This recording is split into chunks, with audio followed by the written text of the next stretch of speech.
Bhagavate Vasudevaya. Om Namo Bhagavate Vasudevaya. Om Namo Bhagavate Vasudevaya. Alas, just see the behavior of this cruel man. He is not a devotee of Lord Vishnu. Being proud of his material opulence and his position, he considers himself God. Just see how he has transgressed the laws of religion. Śrīla Vishwanath Chakravarti Thakur has diverted the entire meaning of this verse as spoken by the Rasa Muni.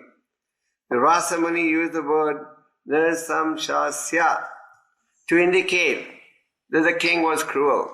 But Vishwanath Chakravarti Thakur interprets it to mean that the king's character was glorified by all the local people.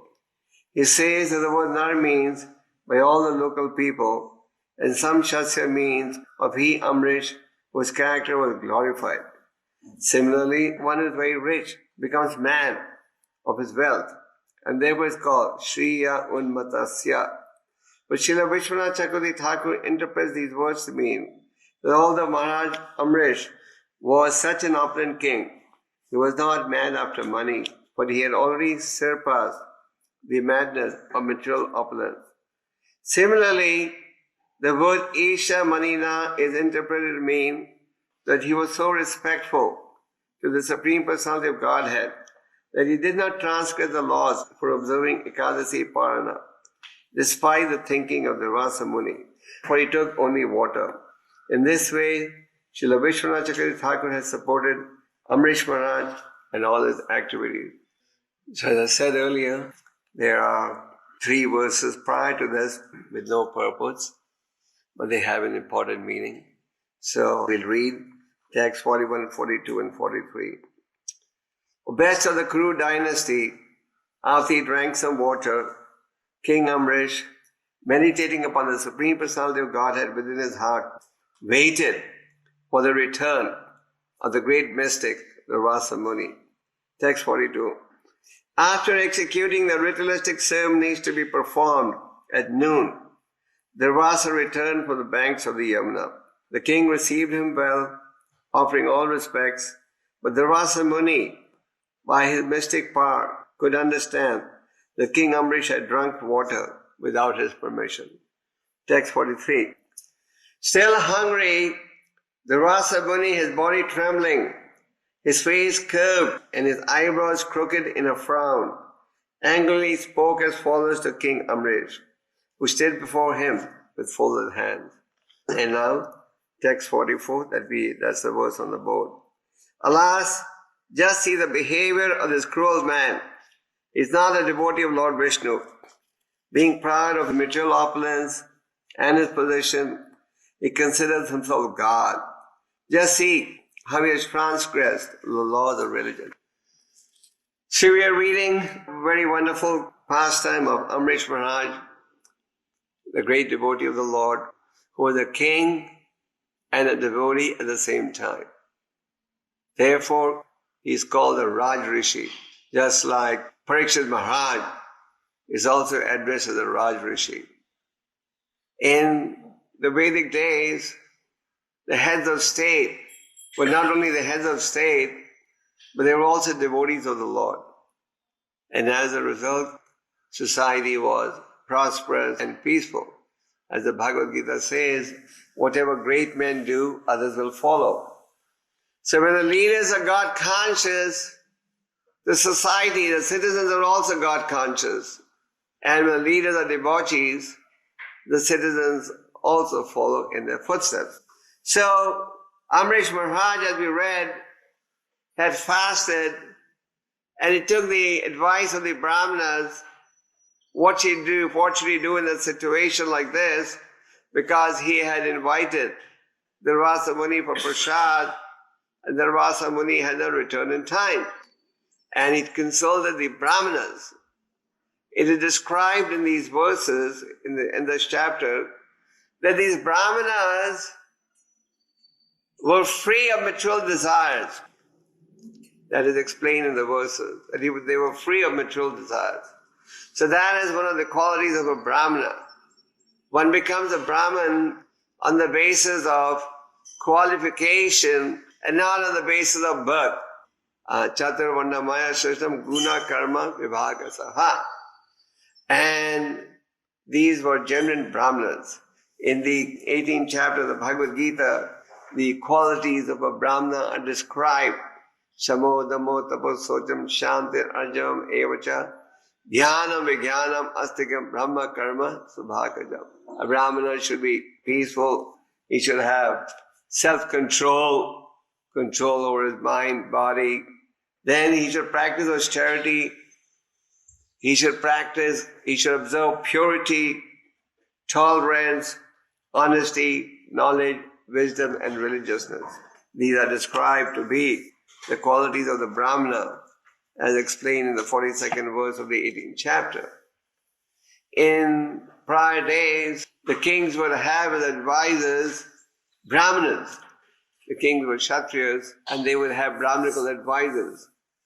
These days also we see the same pattern. The head of state has advisors, but unfortunately, the advisors are not Brahmanas.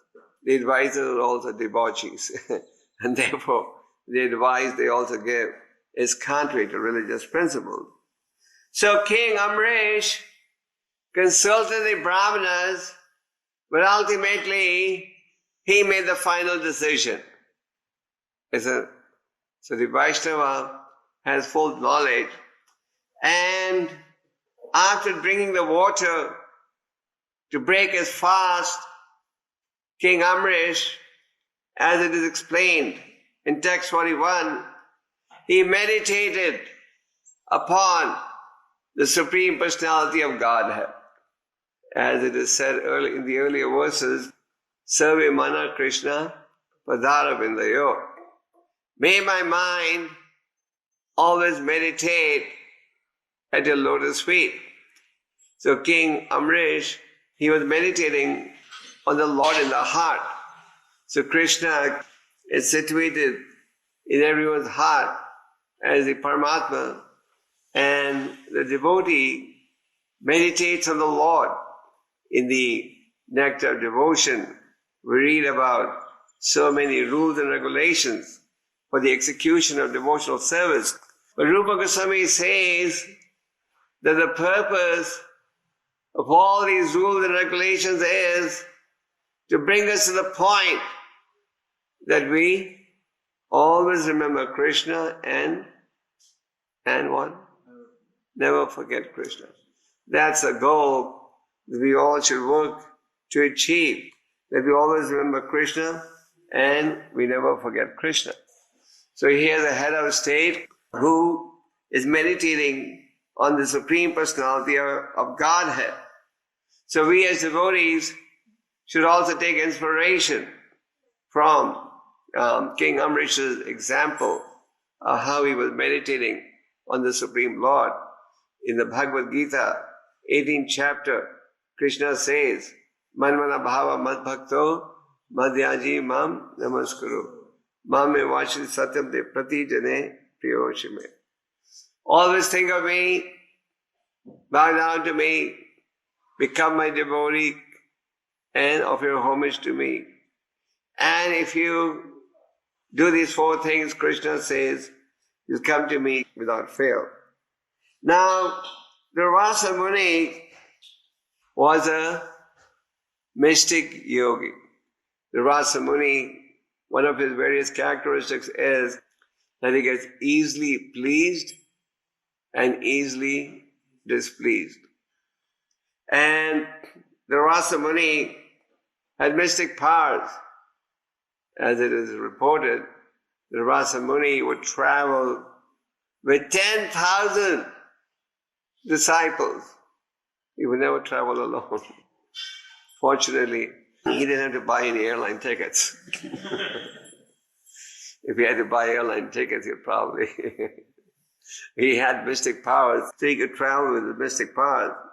So when Durvasa Muni returned, what did he do? He got very angry. He got very angry at Amrish Maharaj. Actually, as it has been explained by the Acharyas, his anger was not justified because what King Amrish did was nothing wrong. King Amrish had to break his fast before a certain deadline, and drinking water, as it has been explained in the previous purport, is considered breaking fast and not breaking at the same time, isn't it? So Amrish Maharaj really did not transgress the Vedic etiquette. But the Rasa Muni was not on the path of pure devotional service. Therefore, he got agitated. In the Chaitanya Charitamrita, Krishna Das Kaviraj says, Krishna Bhakta Niskama Ataeva Shanta Bhukti Mukti Siddhi Kami Sakali Ashanta. Krishna Das Kaviraj is talking about devotees of Krishna. He obviously means the unmotivated devotees. Krishna also has Sakam devotees. But in the Bhagavad Gita, Krishna does say 7 people come to me under 4 conditions. First of all, do come to him with motivation also. But one who has knowledge, he recognizes the importance of Anyabhilasada Sunyam Jnana Karmadi Anavratam Anukalena Krishna Silalim Bhaktir Uttama. Gopal Goswami in Bhakti Rasamrita Sindhu has explained what is the topmost process of devotional service, Anyabhilasada Sunyam. So, Krishna's Kaviraj is saying, Krishna Bhakta Niskama. Those who take to the path of devotional service with a selfless motive, they are peaceful. Krishna Bhakta Niskama Ataeva Shanta. Because they have taken to the path of devotional service without motivation, therefore they are peaceful. A devotee who takes to the path of devotional service without motivation actually is peaceful in any condition. Honor, dishonor, victory, defeat, loss, gain, heat, cold. Krishna explains in the 6th chapter of the Bhagavad Gita called Dhyana Yoga that for one who has controlled his mind, he has achieved tranquility. And to him, honor, dishonor, victory, defeat are all the same. So, Krishna Bhakta Niskama Ataeva Shanta. So those who take to the path of pure devotional service, they are peaceful. In contrast, Bhukti, Mukti, Siddhi, Kami, Sakali, Ashanta. So in contrast, those who want bhukti, those engaged in fruitive activities, they may be doing religious offerings, etc., but behind that, they have a goal. Actually, Narottam Thakur, he condemns fruitive activities. He says fruitive activities is just like drinking poison from a golden cup. Poison, whether you drink from a clay cup or a golden cup, is going to have the same effect. So, on the path of pure devotional service, fruitive activities are not considered the highest also. Vyasadeva, after having compiled the vast Vedic literature, sitting on the bank of Saraswati, was meditating. Why am I not feeling satisfied? I've compiled this vast literature, summarized it in the Vedanta Sutra, but still he was feeling as if there was something lacking in his contribution. And as he was meditating, he was trying to find out the cause. Narada Muni appeared on the scene and told him that the cause of his dissatisfaction is that he has not exclusively presented the path of unmotivated service, namely pure devotional service. And hence came the Srimad Bhagavatam. So, bhakti, fruitive activities, certainly is better than a pure atheistic or materialistic position, but it's not the highest. Then mukti. those who want liberation, the different types of liberation. And Siddhi, there are those who want mystic perfection. In the Nectar of Devotion, Rupa Goswami talks about 8 different types of mystic perfections that you can try and achieve. Anima Lagima Prapti. One of them is a Siddhi called Prapti Siddhi. If you have that Prapti Siddhi sitting in one location, you can stretch your hand anywhere and lift anything you want. Would be good, isn't it? Yeah, Prapti Siddhi. Sitting in a house, you could stretch your hand to all the safe wallets in Switzerland, take out the gold and cash out and bring it here. You could dry up the treasury of all the banks in Washington. You can just stretch your hand, and also you can use it to distribute books. Stretch your hand. Stay in one location, stretch your hands, and you don't have to run around. Anyway, these siddhis are also not attainable in this age.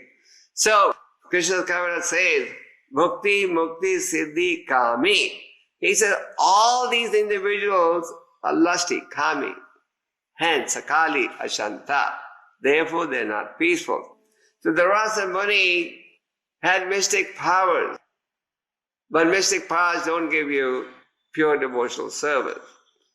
And because he was not on the path of pure devotional service, when he saw what Amrish Maharaj has done, actually he should have tolerated it.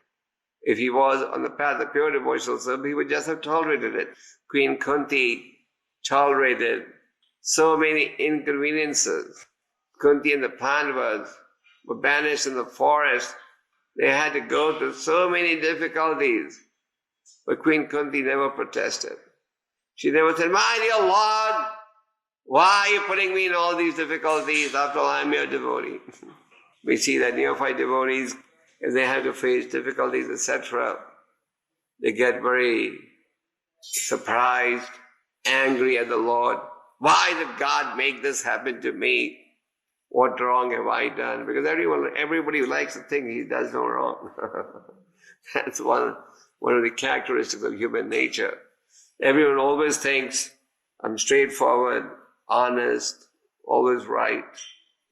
So Queen Kunti tolerated all the inconveniences and difficulties that she had to go through, and rather she went on to pray, my dear Lord, please may you increase my calamities, because the more calamities I had to face, the more I meditated at the lotus feet. And the more I meditated at the lotus feet, the faster I will gain freedom from the cycle of birth and death. So that's the difference between the mentality of a pure devotee and the mentality of someone who is motivated or someone who is not on the path of pure devotional service. So the Rasa Muni, because he had mystic powers, he was able to know that Amrish has already drunk water. It's not that somebody came and told him, the Rasa, Amrish had water, you know that? Nobody had to tell the Rasa that. He had mystic powers. So while bathing, he at once came to know that Amrish has already drunk water. And the Rasa's anger was, he invited me and then he had water, he drank without waiting for me. So the Rasa Muni was very angry. And the verse also describes how when the Rasa returned, even though he returned in an angry mood, Amrish was still so respectful to him. The verse describes that the Rasa returned and we came out of his bath, being aware of what Amrish had done. He was in an angry mood.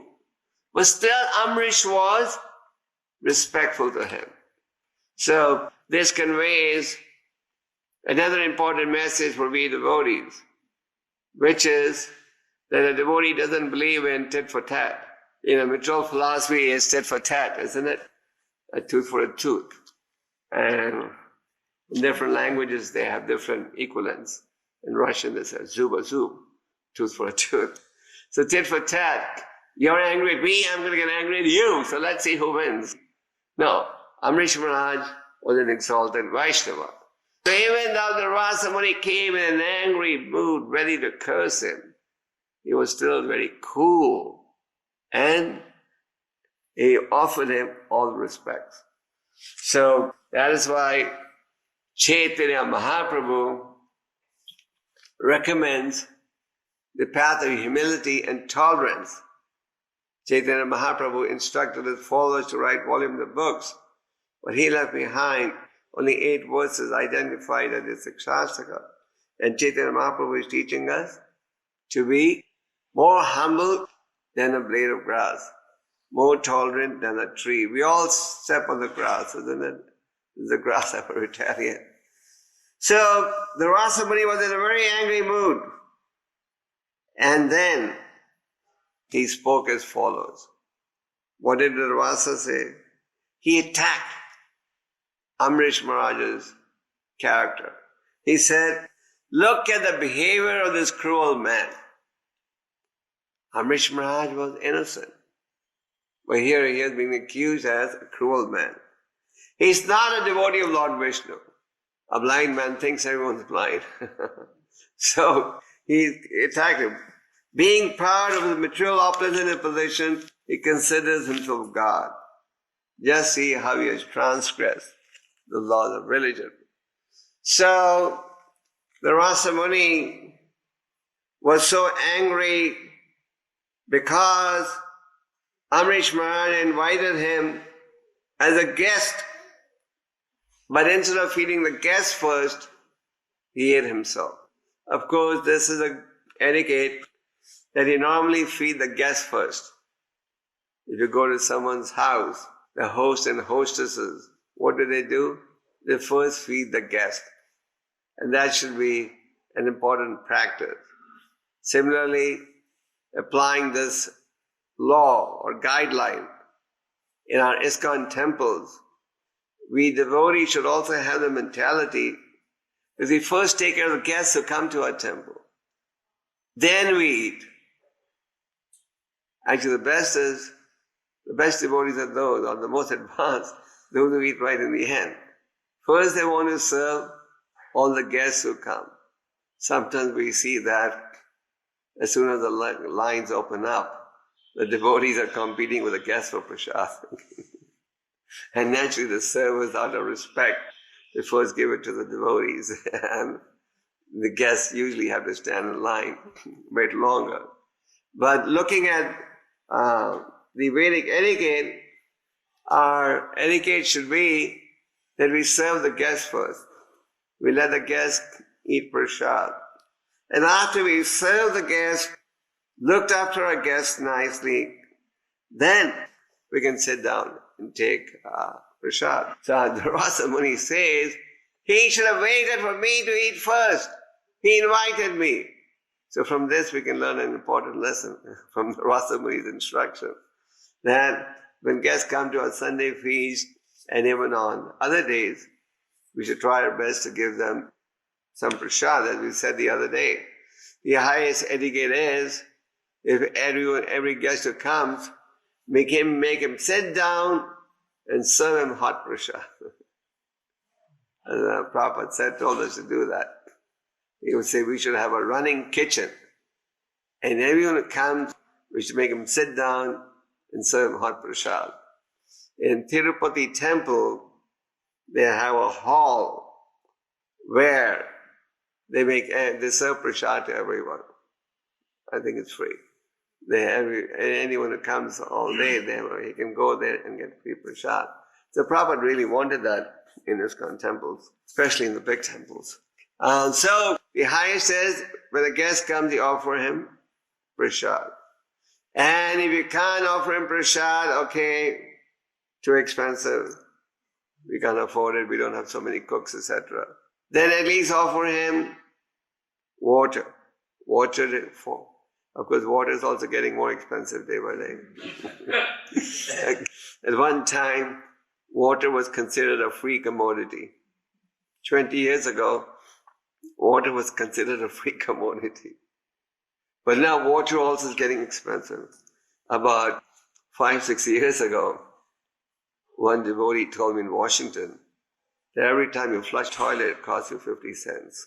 And I mean, that was about 6-7 years ago, somebody working in the water department. Then the Washington water is so expensive. And drinking water is even more expensive, isn't it? It's all. Very soon it's going to be the price of gasoline, probably. In some countries, it's the price of gasoline. So anyway, offer them water if you can. But if you can't offer them water, what can you offer them?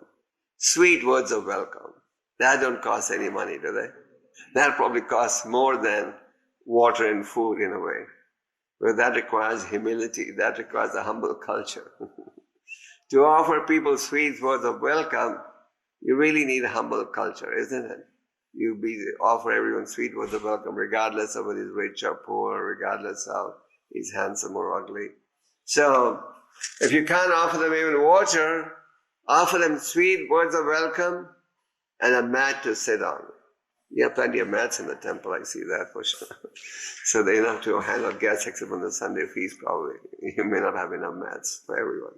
So anyway, here we see that the Rasa Muni is attacking Amrish Maharaja's character.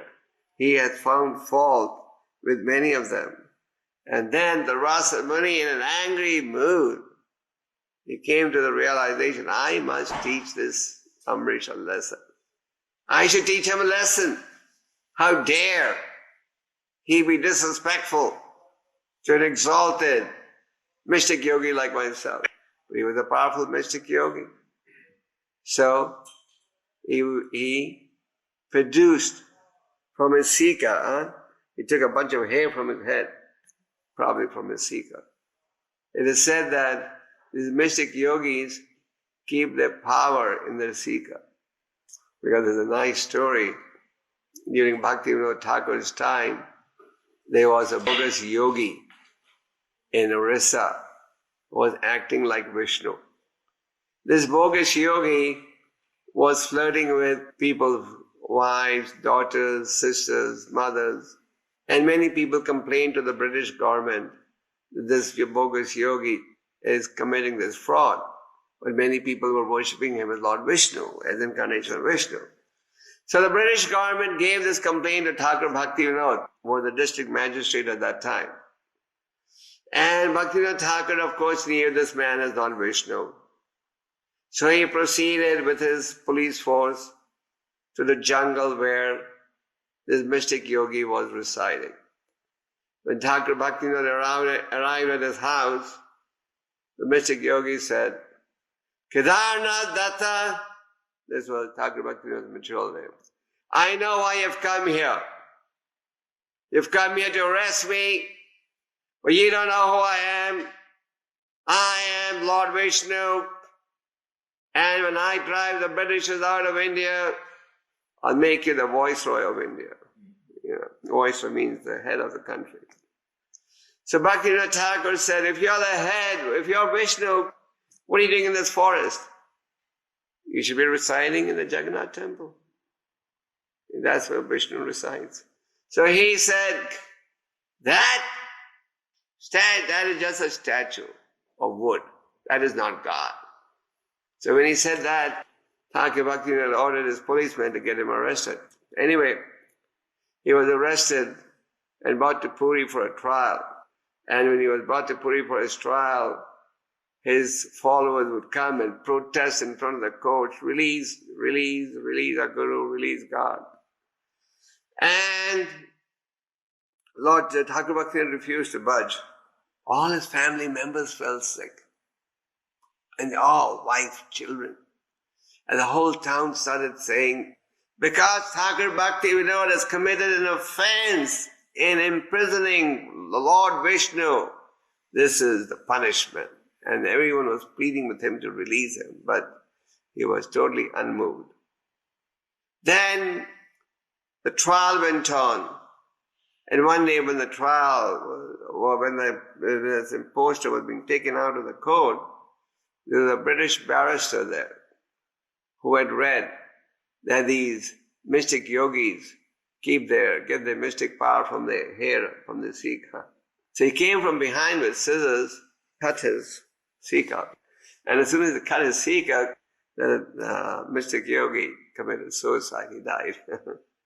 So here we see that I'm not comparing him to the Rasa Muni, but I'm just making a point that an imposter had mystic powers, and the common belief was that the mystic power is they get their strength through their 𝐾𝐲𝐬𝐭𝐫𝐚𝐜, which is like their antenna. So here we see that the Rasa Muni, he also, what did he do? He uprooted a bunch of hair from his head. And from that hair, he created a demon resembling the blazing fire of devastation, hoping to destroy Amrish Maharaj. But Amrish Maharaj was totally unmoved. Now he saw this fearful demon ready to strike. He was unmoved. And he continued to meditate at the lotus feet of the Lord. And because he continued to meditate at the lotus feet of the Lord, ultimately the Lord came to his protection. Anyway, you're going to read that story in the verses to follow. So, the Rasa Muni here is criticizing the character of Amrish Maharaj. It's not uncommon even in today's society to see the non-devotees tend to criticize the devotees, isn't it? Even though devotees are very peace-loving people, they really don't harm anyone. The only thing they really do is go on the streets and chant Harinam. Still they say, you're creating a disturbance. You're creating so much disturbance. You're making so much noise. When Prabhupada was trying to establish the Hare Krishna temple in Juhu, Bombay, at that time there were some corrupt politicians in power. So when we applied for permission, they rejected it. They said, no, they're creating too much disturbance. Sometimes they accuse us, your temples are creating heavy traffic jams. In Bhaktivinoda Manor, England, they had a big case for many years.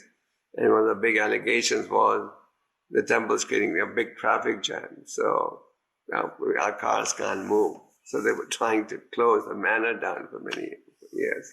Then they had a big struggle, and they finally won. But they had to make certain adjustments. So that's the nature of devotees to non-devotees, to find fault with devotees. Prabhupada says in the purport, Vishwanath Chakravarti Thakur has offered his interpretation of this, has offered his explanation, not interpretation, of this verse.